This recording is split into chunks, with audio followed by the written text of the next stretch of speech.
Josh Emett, thanks very much for joining us. Oh yeah. Good, appreciate your time today. No problem. For us all about inspiring people to achieve extraordinary things. So who and what during your life and career has inspired you?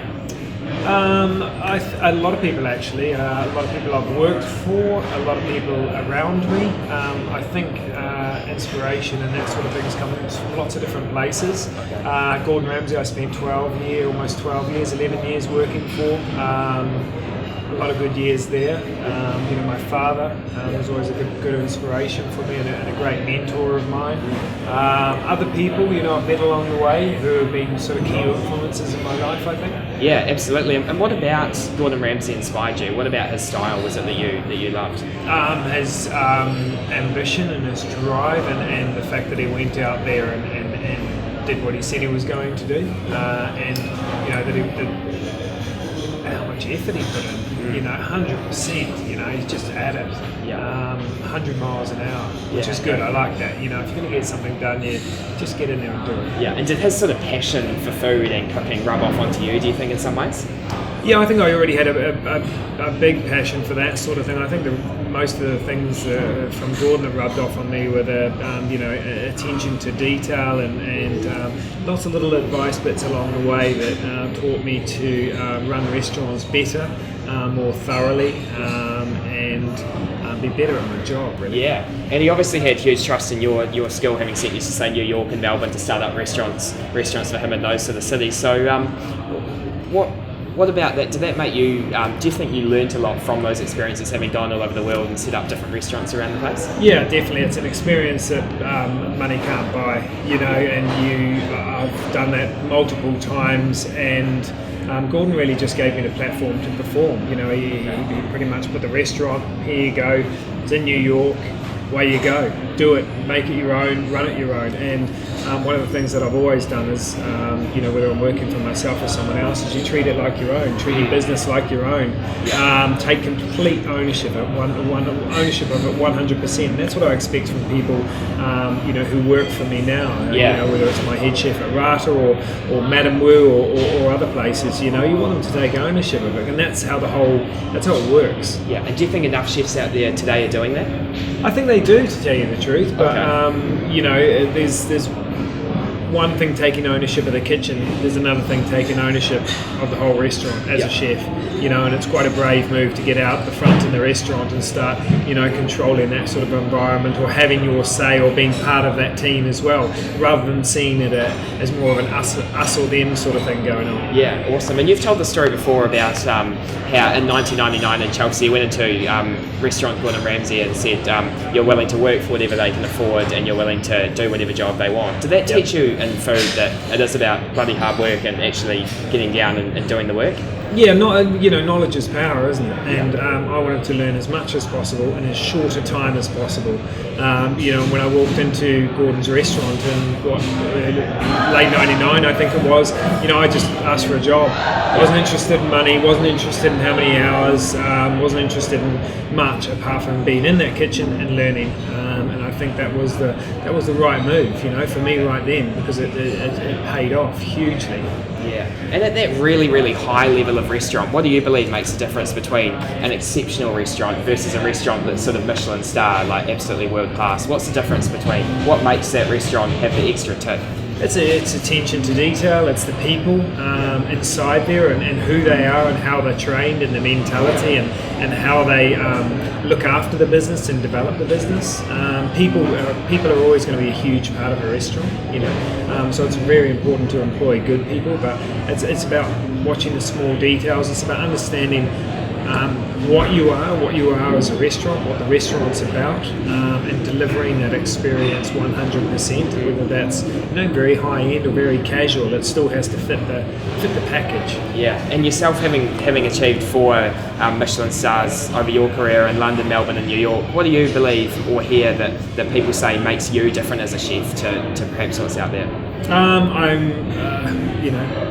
Organisation is one of my key things. Cleanliness, obviously a huge passion for food and that sort of thing. But I don't believe you can cook great food without the other. If you're not organised and you're not working properly and you don't understand food and ingredients and everything else coming in your door, the end product falls to bits anyway. So get the structure right, and then the food will flow. But it's all about the produce that comes in the door. Bottom line, good produce comes in the door. Look after it, take care of it, develop it a little bit, and you can create great food. Yeah, and when you're employing chefs today, you said before that personal ownership aspect's important. What else do you look for in up and coming chefs today? A lot of old-fashioned things. I want them to be punctual. I want them to be tidy. I want them to be pleasant, hygienic, hard-working. We can teach them how to cook, but you often can't teach those things. Unless you sort of have to beat it into them a little bit, because you really do need to. These guys are young. Guys and girls are quite young coming into the restaurant. Often, 17, 18, 19, 20, and first time out in the big wide world and in a job, and they need to be, they need to learn a few life lessons along the way and what it's all about. So you do have to sort of mentor them and teach them how to handle themselves in a kitchen and how to work and what it's all about, really. Yeah. And what about? Oh, sorry. Bottom line, it's all about food. Yeah. And what about the good training? Can you tell us a bit about your start and how you started out? Training, I started at Waikato Polytechnic, and I was already working in restaurants. I'd been working in an old people's home washing dishes for 3 years, and I got straight into it, and Waikato Polytechnic provided me with a really good grounding, but I really needed to get into a good restaurant, and that's what I did as quick as possible. Went and got into Chin Chin's, which was in Auckland in the early 90s. Great place, and then headed overseas to London as quick as I could, and got in as good a restaurants as I could get in, really. Yeah. And do you believe in food? Is there such a thing as chefs of natural talent, or is it more about developing your skill through learning from others and so on? Very few, I think. I've found, I know a few really good natural cooks who just, and it's more about how they work, not about the knowledge of food, because I think they work so beautifully in the kitchen and so naturally. So cooking is vast. There's so many different cultures and cuisines and ingredients and techniques, and it's like a bottomless pit that you can actually never fully cover everything. So I think there's a huge amount of learning that goes on, and restaurants, one aspect of it, running a restaurant and being a chef, is doing the cooking. But if it's your own business, you better know what's going on in the rest of the business, otherwise it's not going to last. Or have a business partner or work with people who cover that side for you. Yeah. Right. And just talking about cuisines and so on, has New Zealand inspired your food? Yeah, definitely. My upbringing inspired my food. I was brought up in Waikato, hunting, fishing, shooting, and that is direct correlation in between what I love to cook these days, and that's rabbits, pigeons, ducks, quails. I love working with fish, all that sort of thing. Eel, I absolutely love smoked eel. I grew up fishing for eels down the creek down the back of our farm. So I think it's just a complete shift, really. Yeah. And what about the other countries that you've travelled over the world of? Is travelling an important part of being a chef to sort of absorb other cuisines and so on? Yeah, of course it is. It's I've spent a hell of a lot of time in France. I absolutely love France as a country, and I love the cuisine, and I love the classical nature of it, that real grounding, and the way it's tried and tested and true. I spend quite a bit of time in America. I lived in New York for 4 years, so I absolutely love it over there. I'm going to LA next month on a food-based trip where we go and eat there for 5 days. I was in Malaysia 3 months ago, eating for a week, where we're just purely eating.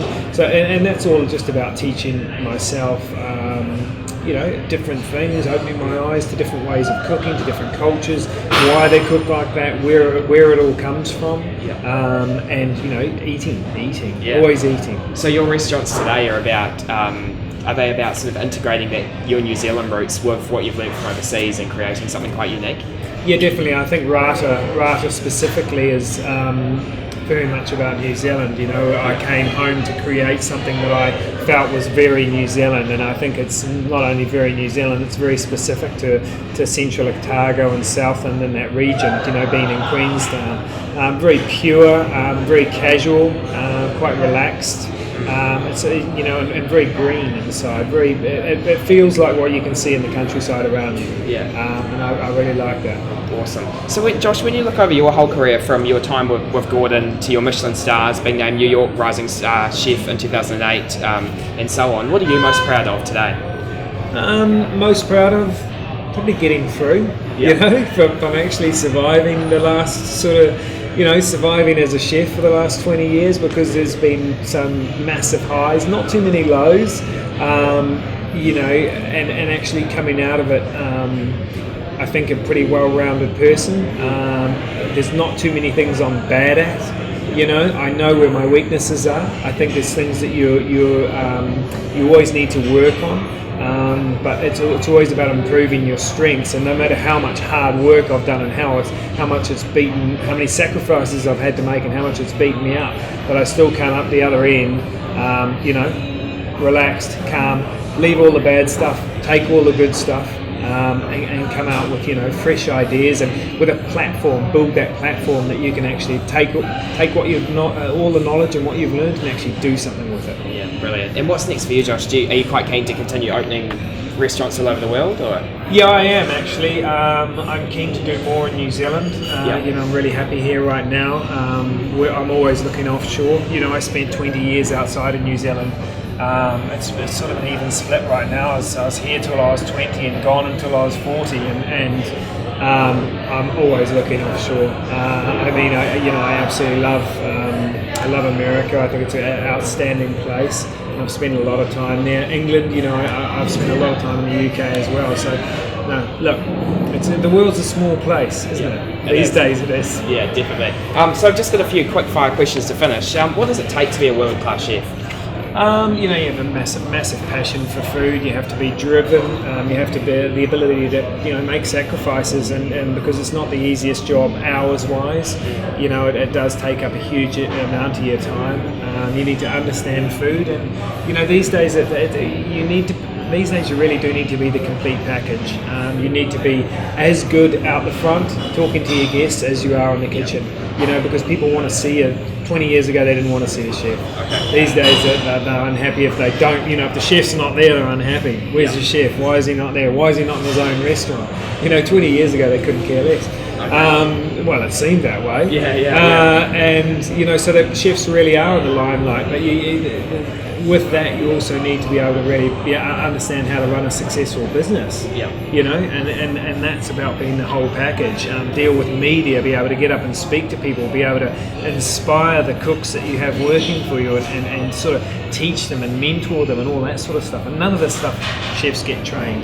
Let's get that straight. We get trained to cook, and that's it. So to learn all that other stuff along the way is a real key to longevity as a chef, I think. And if you had to sum up your sort of top 3 bits of advice for any aspiring chef out there in terms of young people or otherwise, what would you say?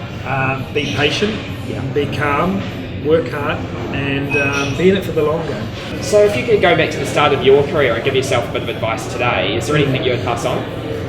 Look, I don't actually feel like I've got too many regrets with respect to that. Someone should have told me to go to America earlier. Go to New York, just go to New York. But I couldn't have got to New York anyway. I tried so hard to get to France. No, it's I went out there and worked hard. And if I needed to achieve more, I just worked harder. So there's no regrets. Don't ever have any regrets about anything. And would the 16-year-old boy you were be proud of who you've become today? At 16 I didn't even think I was going to make it to England. Let alone, get to England and do what I did, and go to New York and open restaurants everywhere, and I had an amazing 20 years outside of New Zealand. Awesome. So Josh, you're a world-class Kiwi. We're all bloody proud of you. So can you look down the camera here and tell us, what are your wise words for the people of New Zealand? Wise words. Look after the produce. Look after food. We have literally the best produce in New Zealand. It's all about the produce. So look after it, cook it well, and enjoy. Cool. Josh, thanks so much. Pleasure. Cheers.